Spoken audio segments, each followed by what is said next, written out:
你一定会觉得这次的发表会少了一点爆点，少了一点惊喜的感觉。那也不用担心，我这里马上补上你所想要看到的惊喜。We do have one more thing。那在这里隆重的跟各位介绍新一代的 Galaxy。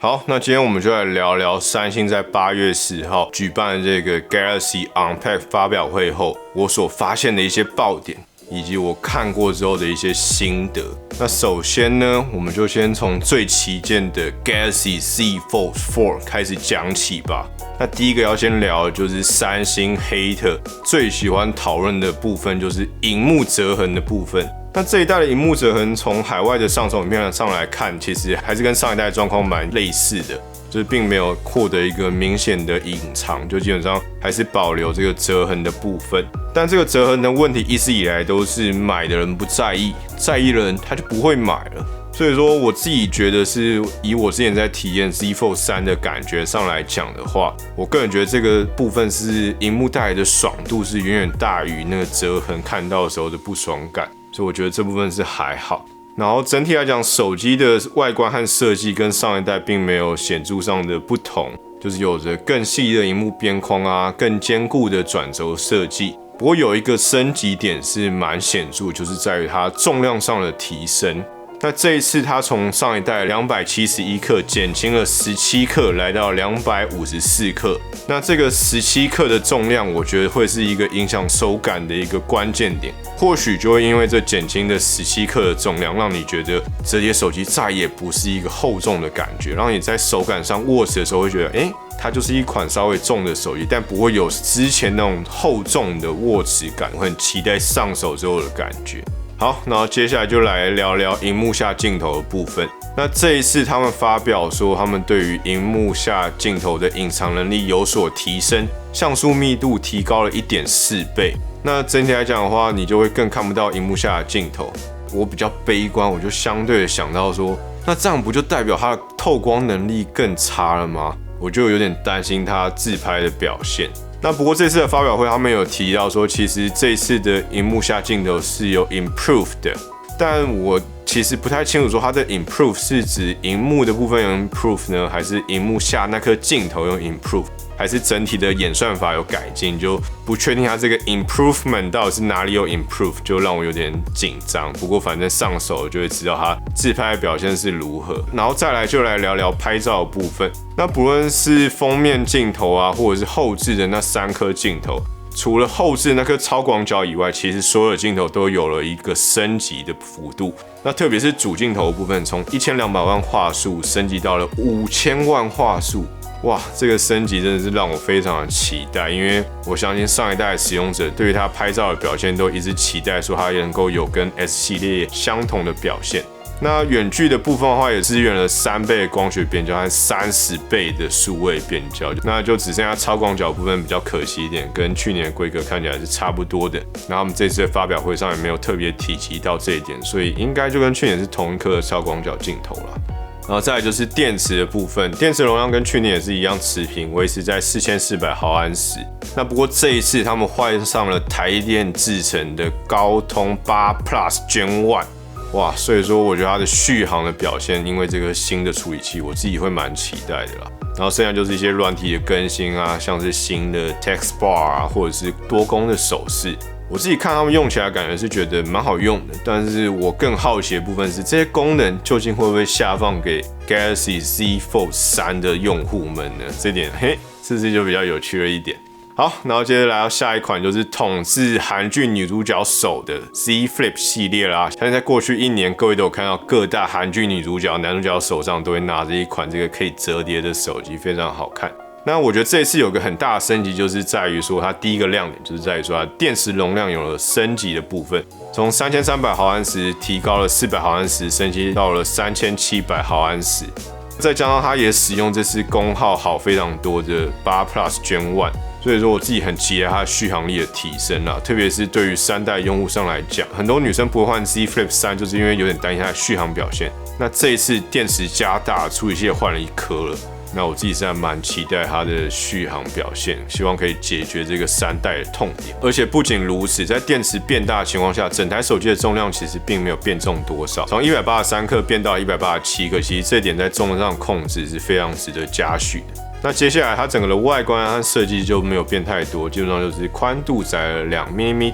然后边框啊和转轴都变小一点。那边框的设计从原本的雾面弧状变成了亮面，然后比较直角一点。那这个边框我自己最好奇的问题就是它到底会不会很沾染我的指纹？除此之外的话，我觉得整体来讲，它荧幕上看起来的感觉就是给人一种亮面，就会给人一种相对来讲更高级一点的感觉吧。可能女生也比较喜欢这种亮晶晶的部分。那相机的部分的话 ，Z Flip 4就比较可惜一点，因为它前镜头和后置的那2颗镜头上来讲的话，只有后置的那颗主镜头有获得升级。那不过这颗镜头也是目前来讲应该是最频繁被使用到的镜头啊，毕竟它是可以用主镜头自拍的折叠手机嘛，这也是为什么女生会这么喜欢它的原因。那还有一点比较可惜，就是这次在颜色上的选择跟上一代有点不一样，这次提供的是紫色、石墨黑、粉金、蓝色，就是少了什么？少了去年我很想开那个米白色啊！哇，我觉得那米白色超级好看的，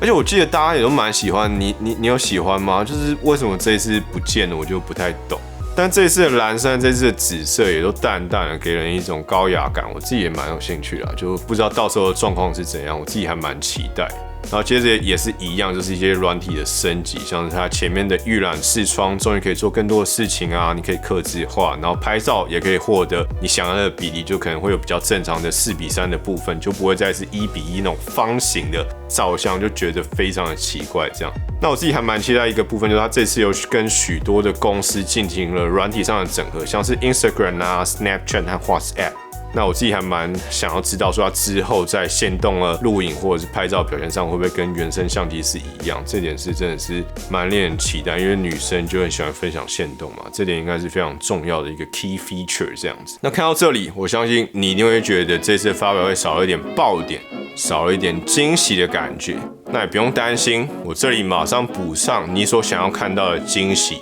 We do have one more thing。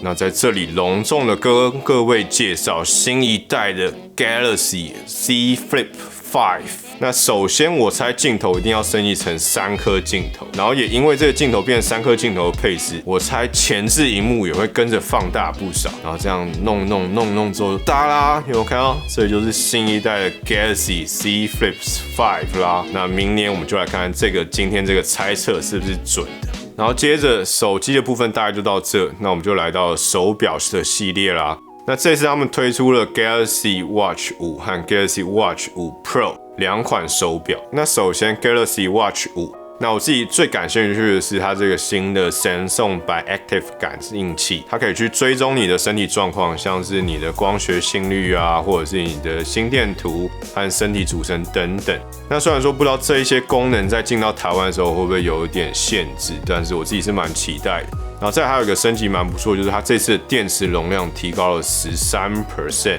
然后充电速度也有支援了快充的部分。我看新闻稿是写说，你只要快充8分钟就可以提供8小时的睡眠追踪。那整体充电速度有提升，也相对于之前的4代提升了30% 的部分，这点是真的蛮不错的。但是最吸引我眼球的部分是它发表会上有提及到的这个红外线温度感应器，这不确定是可以量测体温还是量测什么温度。那我仔细翻了一下台湾三星的新闻稿，上面只有写出这一段，那就有一点模糊，因为它写的是即使周遭温度产生变化，也能提供准确的量测值，但它都没有提到是这个是拿来量体温还是量什么。而且它的发表会上其实也没有真的秀出你量体温的这个画面，就是这个数据。那我甚至定格的去看了一下，真的是都没有提及到 body temperature 的这个检测画面在上面，它都只有讲到 temperature 这个字而已。不过如果可以量测体温这个功能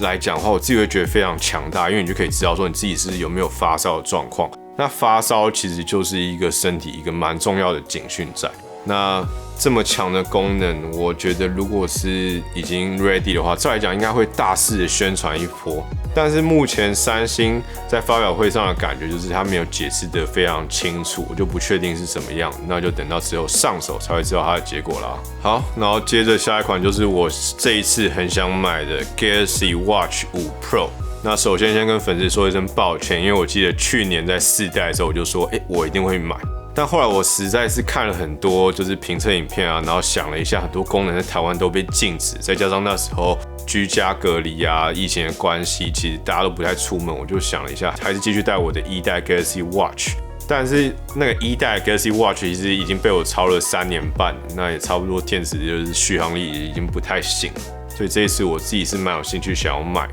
这一次 Galaxy Watch 5 Pro 它的电池容量来到了比不了590毫安时。那相较于我手上那1代的270毫安时来讲，真的是非常大的进步。那三星是说这个会有80小时的续航表现啦，但这就等我到时候实际上手之后再来看状况是怎样。但是有一点非常让人感到难过，我觉得甚至需要就是默哀1分钟的这件事情，就是它把实体的转盘取消了，改成使用了触控转盘。那这一点就是非常可惜，毕竟它的实体转盘那个转起来感觉咔咔咔咔咔咔咔，非常的舒压。不信你听一下这一段。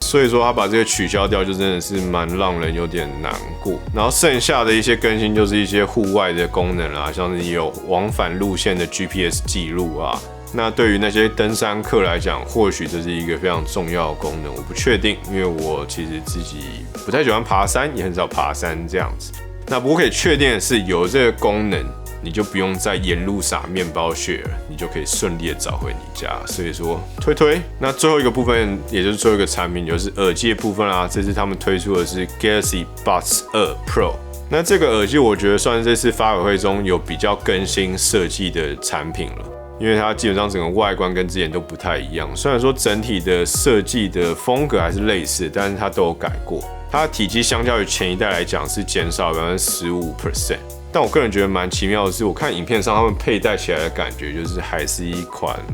就是我觉得甚至体积有变大的感觉啦，就不确定是怎么回事。那不过还有一个很吸引人的点，就是它这一次有新的24bit 的 Hi-Fi 高保真音效，那可以透过独家的 Samsung Seamless Codec 进行高音质的传输，那提供你更高解析度的声音表现，这点就蛮让人期待。那主动降噪部分，他们说他们比起上一代来讲增加40%，哇，上一代主动降噪其实表现就已经不差咯。这个40% 的增幅是非常之大的，我自己是还蛮期待可以上手看一下它整体来讲的感觉是如何。然后再还有一个吸引我的点，就是他们这一次有支援了多声道的部分，带给你更好的聆听体验。我自己是还蛮期待这部分，因为我们家最近换了新的 Soundbar， 那支援了 9.1.4 声道。我拿它看电影的时候，哇，那个低音我都很怕我的邻居来敲我家的门，说不要再这么吵了。所以如果耳机也可以有这种多声道资源上来讲的话，给你更立体的感觉，那应该是一个蛮不错的体验。那我自己觉得这一次的发表会，虽然说并没有到太多的新的设计或惊人的举动，但是产品改进的方向啊，是我个人觉得蛮不错的，就是它是真的有在听消费者的感觉，像是它改善了 Z Flip 的电池续航这部分，真的是有一种把上一代产品再雕得更完整的这种感觉。所以说我自己有蛮多产品都想要上手看看。那目前频道有一个计划叫10万订阅，不知道你有没有听过？就是希望我在年底的时候可以达成10万订阅。那目前订阅速度很卡关啊，还差37500人。所以你觉得今天这个发表会影片蛮有趣的话，也对你有帮助的话，就帮我点个订阅吧。好啦，那这就是今天的影片啦，那我们就下一部影片再见啦，悄悄，拜拜。